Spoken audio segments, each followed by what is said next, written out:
There are superstars, and then there's Michael Jackson. The name alone brings to mind a level of fame that's almost mythical. He was the king of pop, an artist who changed music and culture forever. But to really get a handle on his global reign, you have to look past the record-breaking albums and iconic music videos. You have to look at the stage. As a solo artist, Michael Jackson launched 3 of the most ambitious and game-changing world tours in history. These weren't just concerts. They were global events that completely redefined what a live show could be. From the raw, explosive power of his first solo tour to the defiant military precision of his last, each one tells a story of an artist at the absolute peak of his powers, pushing every boundary of live entertainment. So today we're going through every single one of Michael Jackson's solo world tours. We'll explore the concepts, the tech, the unforgettable moments, and the mind-blowing numbers behind the bad, dangerous, and history tours. This is the complete story of how the King of Pop conquered the world one stage at a time. Part 1. The Bad World Tour. Unleashing the solo phenomenon. Picture it. 1987. Michael Jackson is already the biggest star on the planet. The absolute monster success of 1982's Thriller had launched him into a whole new stratosphere of fame. But with that came a ton of pressure. I mean, how do you even begin to follow up the best-selling album of all time? For 5 years, the world held its breath.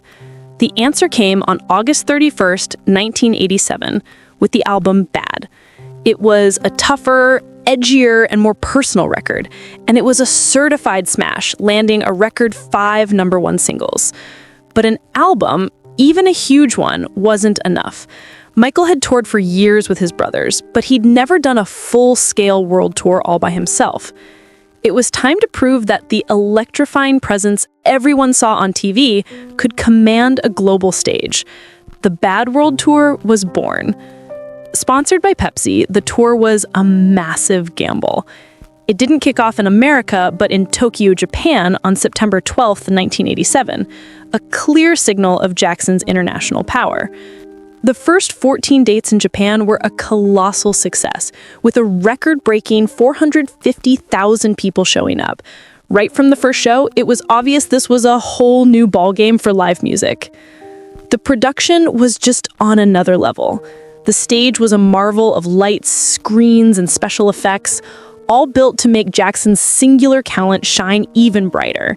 He was a perfectionist, involved in every single detail, from the choreography to the lighting cues. The setlist was a masterclass, weaving new hits like Smooth Criminal with his most iconic classics.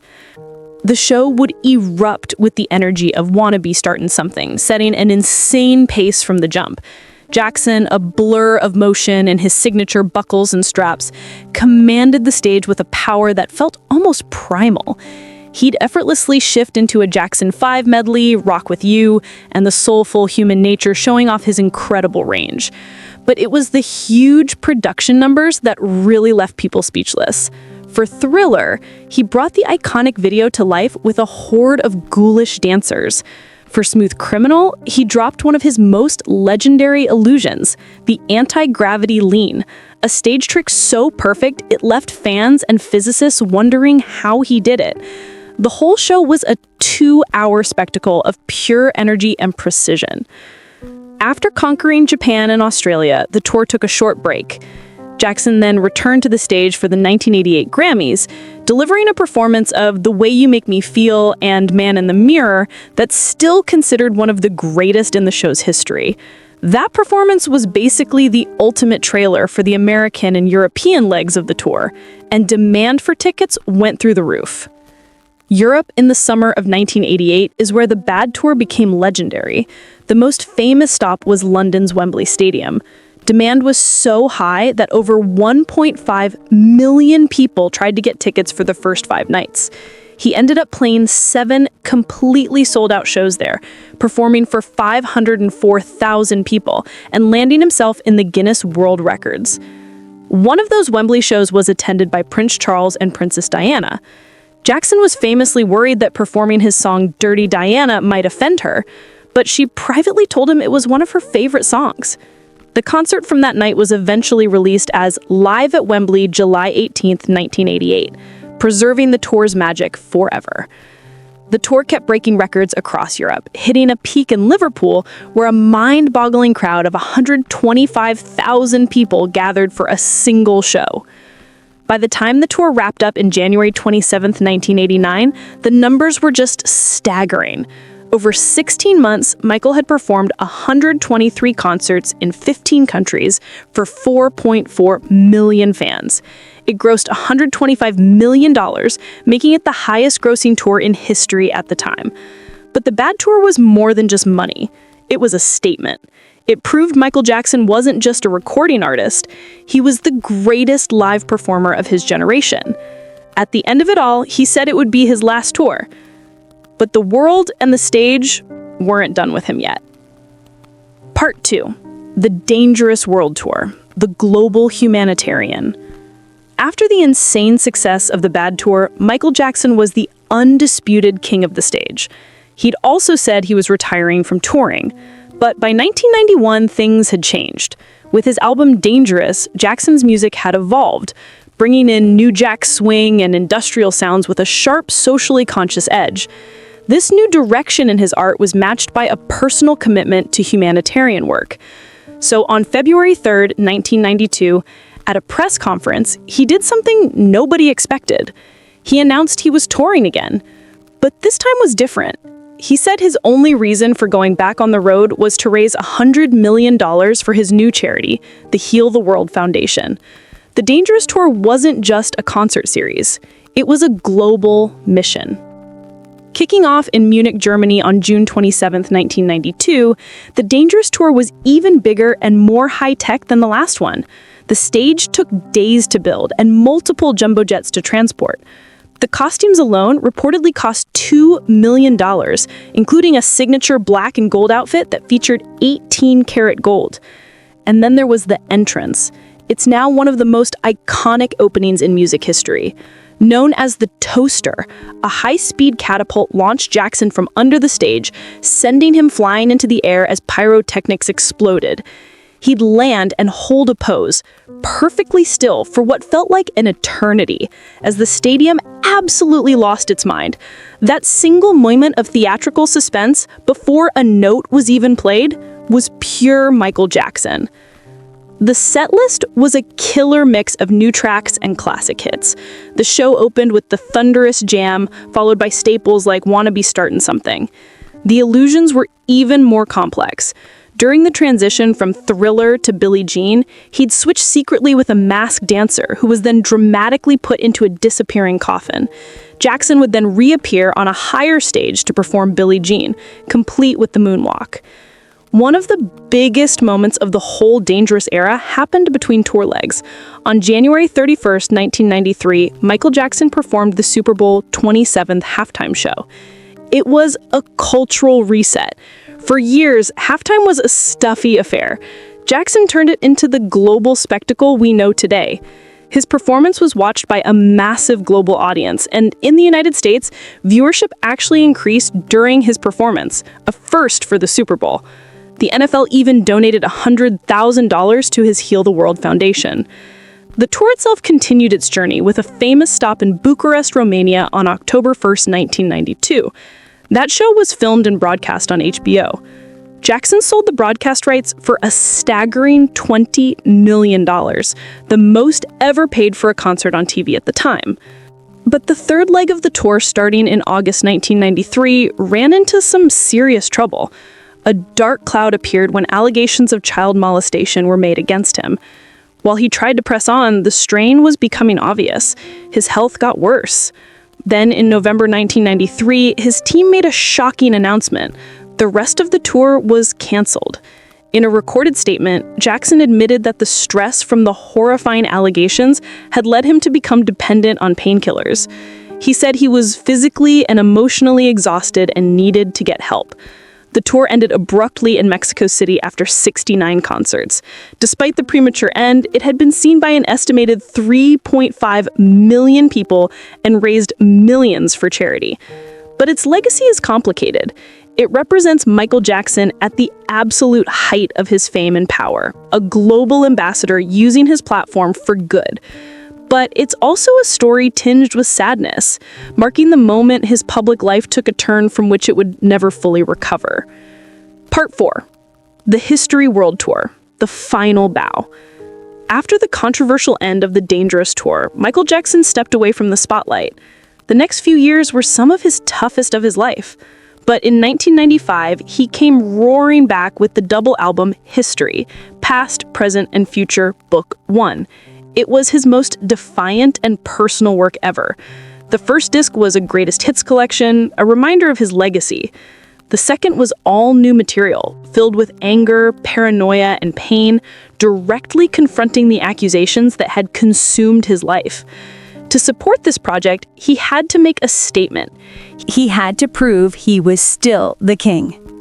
In 1996, he announced what would be his third and final solo world tour, the History World Tour. This wasn't just a tour, it was a comeback. The scale was even more colossal than his last two. With 82 concerts across 5 continents, it was a true global campaign. It brought him to places he'd never performed solo, including his first ever shows in the Arab world and Africa. The opening was the most epic of his career. A video would show a massive spaceship landing in the stadium. As the smoke cleared, an astronaut would emerge, slowly remove their helmet, and reveal Michael Jackson. This was followed by a military-style performance of Scream and They Don't Care About Us. The message was clear. This was Michael the Conqueror, the defiant general. The show was his longest yet, a nearly 3-hour journey through his entire career. He mixed his greatest hits with the powerful new songs from the History album. The second leg of the tour even promoted his remix album, Blood on the Dance Floor. Opening night in Prague was one of the biggest single concerts of his life, with a crowd of over 125,000 people. He was the first artist to ever sell out the Aloha Stadium in Hawaii, which were the only 2 U.S. dates of the entire tour. The tour had its poignant moments too. During a concert in Copenhagen on his 39th birthday, he was surprised on stage with a cake and a marching band. A more somber moment came in September 1997, after the tragic death of his friend, Princess Diana. Jackson postponed a show, and when he returned, he dedicated the performance to her memory, opening with his song, Smile. The History Tour was a technical beast, featuring a massive video screen, a crane that flew him over the audience, and the return of the toaster launch. The finale was a spectacle in itself, with Jackson exiting the stage via a jetpack as sparks flew. The tour wrapped up on October 15, 1997, in Durban, South Africa. It was a monumental success, seen by 4.5 million fans and grossing over $165 million, making it the highest-grossing solo tour of the 90s. More importantly, it did exactly what it was supposed to do. It re-established Michael Jackson as a peerless live performer who could still captivate a massive audience like no one else. It was a powerful, defiant final statement. And though nobody knew it then, it would be his last. Section 4. The concerts that weren't, and the final curtain call. After the History Tour, Michael Jackson's time as a globe-trotting performer was mostly over. He'd still show up for special one-off events, like the MJ and Friends benefit concerts in 1999, and his 30th anniversary special in 2001, where he performed with his brothers for the first time in years. But these were rare treats, not the massive productions of his past. For years, it looked like history would be his final word. But then, on March 5, 2009, Michael Jackson walked onto a stage at London's O2 Arena and made a monumental announcement. He would perform a series of concerts in London. And he made one thing crystal clear. This is it. When I say this is it, it really means this is it. This is the final curtain call. What started as 10 shows quickly exploded into an unprecedented 50-show residency due to insane public demand. Ticket sales shattered records. The world was ready for the return of the king. This Is It was planned to be the most spectacular show of his career. He brought back his trusted team and began months of intense rehearsals. He was deeply involved in everything, from the groundbreaking 3D videos being made for songs like Thriller to directing his band and dancers with laser-like focus. Rehearsal footage showed a 50-year-old Jackson who could still move with incredible grace and command a stage with effortless charisma. On the night of June 23, 2009, Jackson was at the Staples Center for a full run-through of the show.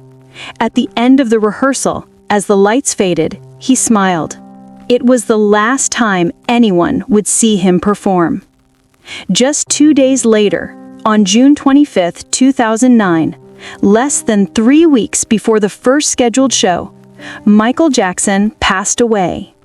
The news sent a shockwave of grief across the entire planet. The comeback the world was waiting for had become a tragedy. This Is It became the tour that never was. A heartbreaking what if in music history. A final spectacular vision that the world would never get to see. All right, now it's your turn. Michael Jackson's tours were cultural milestones, and each one had its own magic. We want to hear from you in the comments. Which tour is your favorite and why? Is there a specific performance or moment that stands out in your memory? Let us know down below. And if you enjoyed this look back, do us a favor and hit that like button and subscribe for more stories about music's greatest icons. From the explosive arrival of the Bad Tour to the humanitarian mission of the Dangerous Tour, and finally the defiant triumph of the History Tour, Michael Jackson's live career was a spectacle of unparalleled artistry. He didn't just perform, he created worlds. He used the stage as a canvas for innovation, pushing the limits of technology, dance, and theater to create experiences that were immersive and unforgettable. His tours shattered records, but their real impact can't be measured in numbers. They set a new standard for live entertainment that influenced generations of performers. He was a master showman who understood the power of a perfectly timed pause, a gravity-defying move, and a grand, explosive entrance.